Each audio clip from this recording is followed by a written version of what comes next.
Smoking some Balkan Supreme in a Hardcastle Crown. Let's see if it'll focus on that. I like this pipe a lot.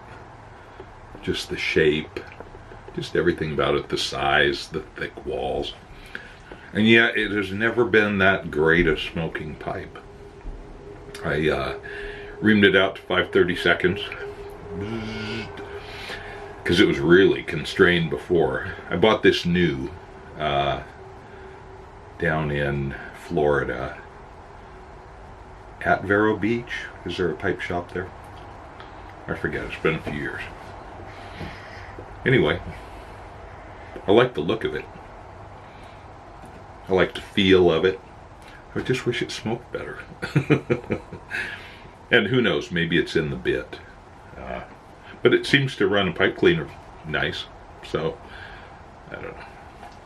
Sometimes, you know, pipes just confound you, and then a good quality pipe like this maybe doesn't smoke nearly as well as a $15 basket pipe. So, and I found if you ream out to 530 seconds and kind of make sure a pipe cleaner passes real nice through the bit, it's going to be a good smoking pipe. Rarely, I mean, unless the smoke hole comes out, and that may be the case here, where the smoke hole comes out above quite a bit the bottom of the chamber, so that could be its problem, and that's insurmountable. So my brother texted me and he said he's looking at an old Mercedes. He's a diesel guy, even though he doesn't have a diesel rig now. He's the one who talked me into the Dodge, so thanks a lot, Jim. That truck has cost me so much money. Anyway,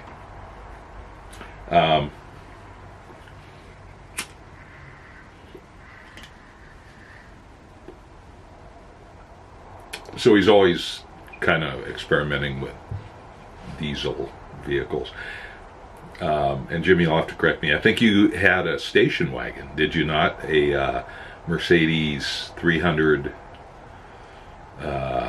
probably the one with the air pneumatic suspension. I heard that was just a nightmare. Anyway, so I got out of college finally. You know, I took semesters off because I had this misimpression that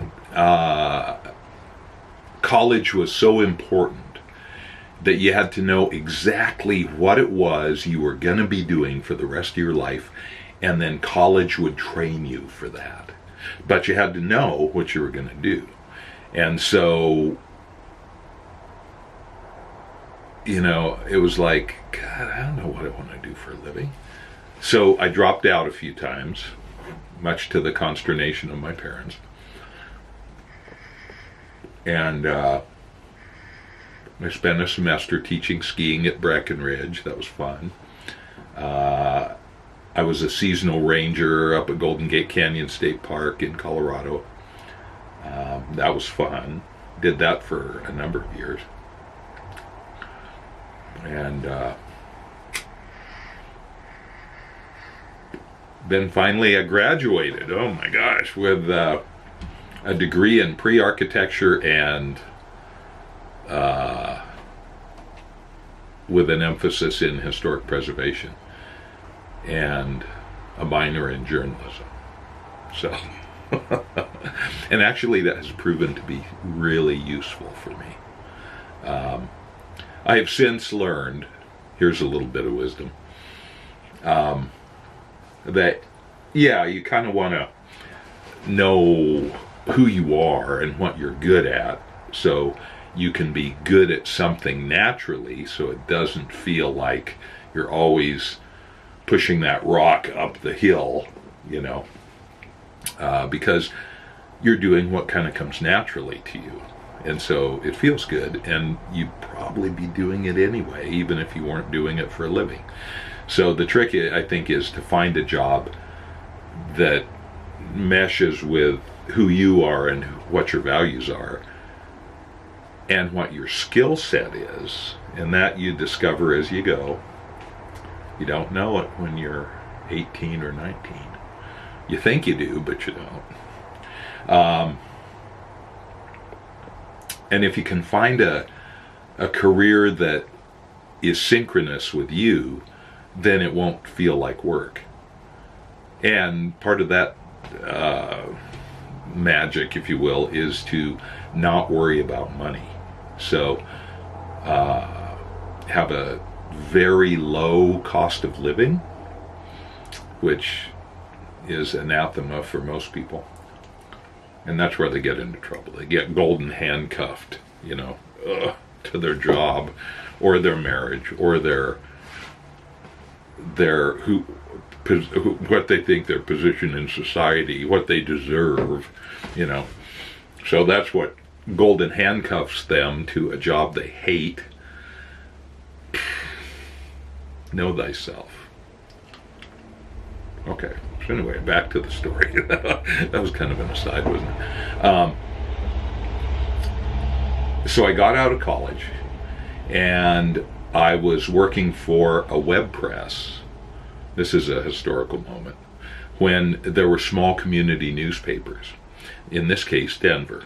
So this web press was one of a couple of them in town, and that press operation had printed 23 community newspapers, in addition to a lot of other stuff. But it was enough of their bread and butter that they had a layout area that the editors from these small community newspapers, the Denver Jewish News, the Garden Club of South Denver or whatever, there were 23 papers, and some were, very legit journalism. So my role there, that was in the days when galleys, which are the narrow columns of print, the newspapers were assembled manually. So there were these big light tables set at an angle at stand-up level, and there were waxers where you would take your galley of type and you would lay it out onto basically a layup of your newspaper, page by page by page, and it was done manually. So we were just starting to move into a digital age, and the typesetting. So the typesetters, it was all done computer on a VAX, a mini system, not a PC, a level up from that. PCs really weren't capable of doing anything useful at that point. They were just on the cusp of that. So the editors would provide these typewritten, sometimes handwritten, pages for a story and provide some specs, like how wide it wants to be and so forth.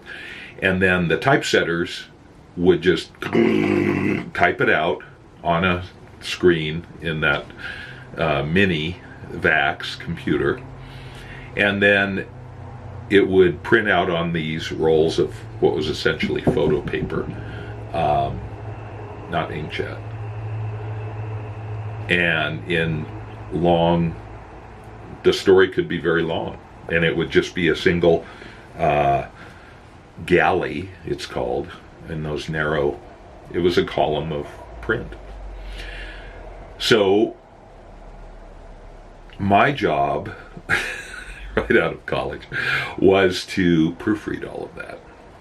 So I came in about between 3 and 5 in the afternoon, and the typesetters had been there since 7 a.m.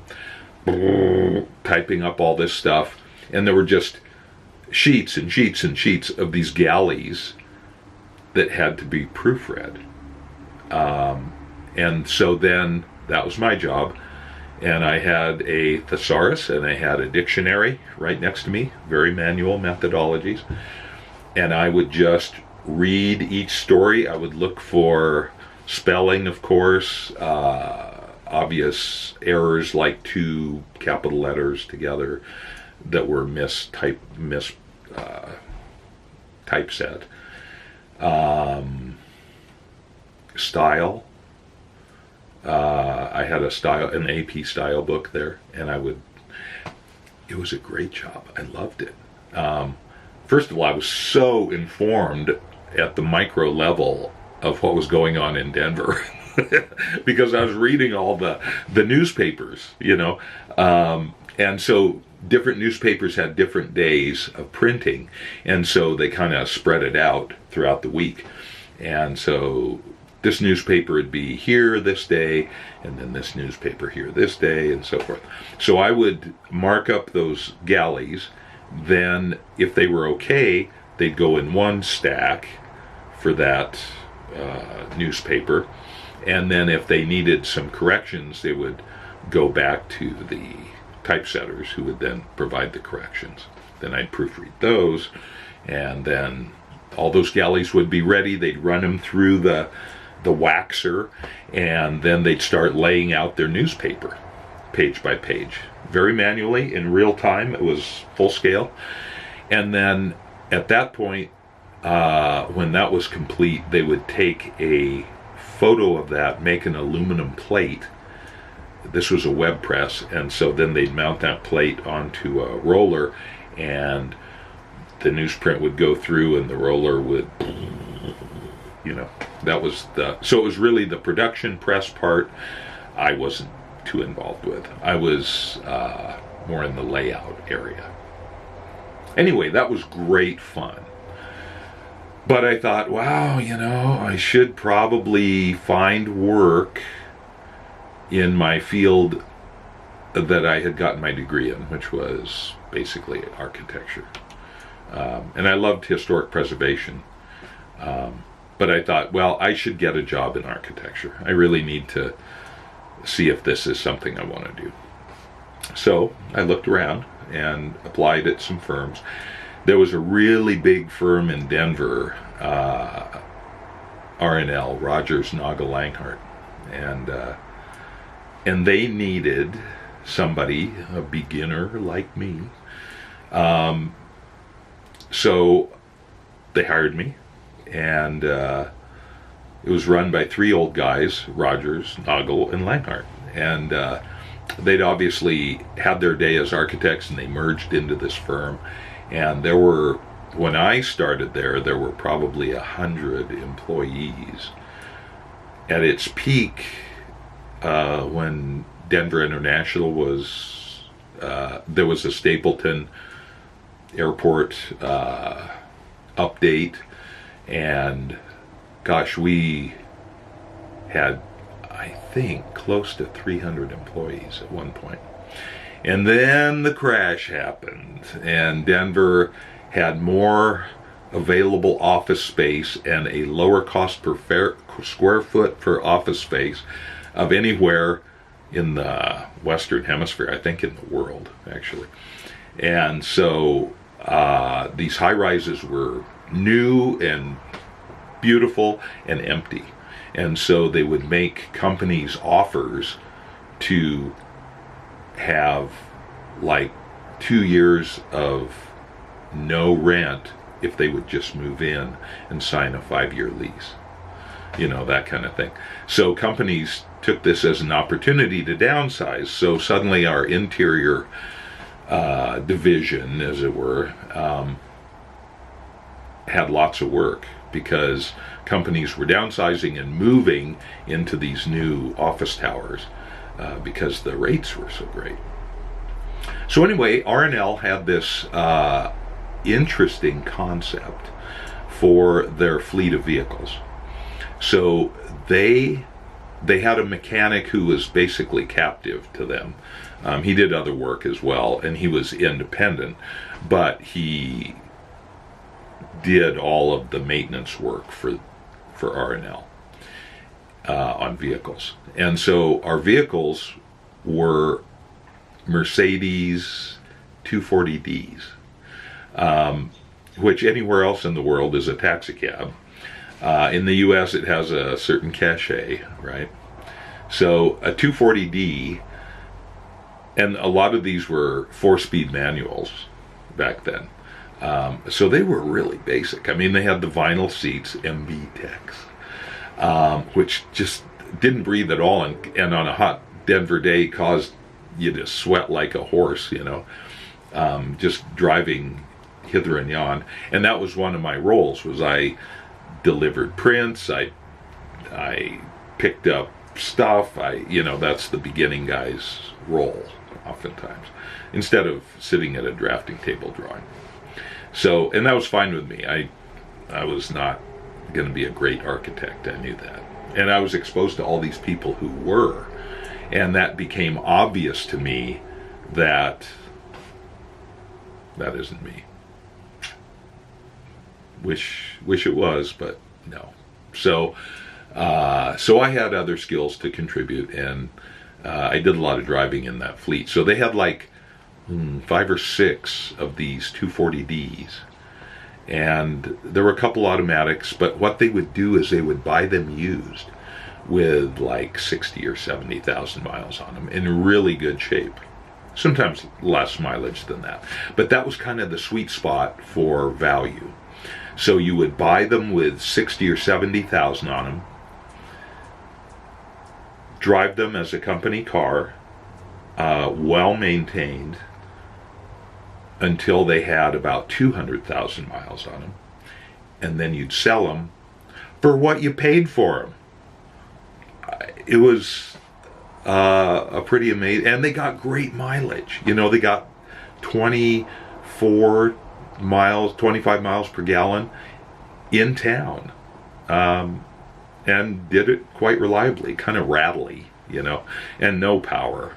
I remember we finally got, for Vic Langhart, a 300 TD sedan with the 5-cylinder, the slightly bigger 3-liter inline 5, with an automatic, but it was turbocharged. And so you'd like hop in, start it up, take off around the block, you know, it's just like a 240D basically, pretty gutless actually. And then at a certain RPM, you know, you'd press down and a light switch was flipped, boom, and you'd get your head thrown back and the car would just go, whoa, take off, because the turbo was so unrefined. You know, it was turbocharging version 1.0, and it was like a light switch. It was either on and it was like hang on, or off where it was gutless. So yeah, everybody complained about that car. But anyway, that was I thought a very thoughtful way of doing a fleet of cars, and great value, you know. So we'll see what Jim gets for this Mercedes. I would expect those old Mercedes are feeling pretty valuable right now, and I'm sure you can find parts, but I don't know, they had their known issues. And old cars are old cars, I'll tell you what. Anyway, great memories.